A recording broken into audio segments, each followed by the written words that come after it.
नमस्कार, good morning. सकाळ ना एवढी सुंदर होईल मला वाटतच नाही, पण ह्या आमच्याकडे रोज येतात म्हणून मला ह्यांना खायला दिलं ना म्हणाला एक वेगळी शांती भेटते बरं का.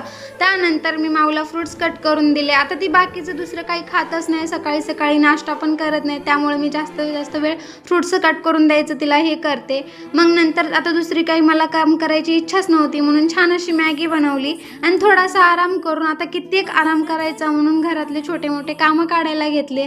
आता हे काय काम आपल्याला दिवसभर संपणार नाही. माझं काम मेन म्हणजे ज्वेलरीचं ते राहून जातं. मग ते मला आज काहीतरी नवीन शिकायला भेटतं म्हणून मी अशी ज्वेलरी बनवत बसली होती. त्यानंतर माझा अनमोलची एवढी मस्ती असते, हा कुठंच बसायला नाही म्हणत आणि ह्याला आता ह्या सायकलवरच बसायचं होतं. आता कारण पुढच्या दिदीला सायकल चालवता येत नाही तरी पण आम्हाला बसायचं. त्यानंतर छान असं टेरेसला गेलो आणि मस्त असं व्ह्यू एन्जॉय केला. आणि व्हिडिओ आवडला चॅनलला नक्की सबस्क्राईब करा. भेटू पुढच्या व्हिडिओमध्ये. तोपर्यंत बाय बाय.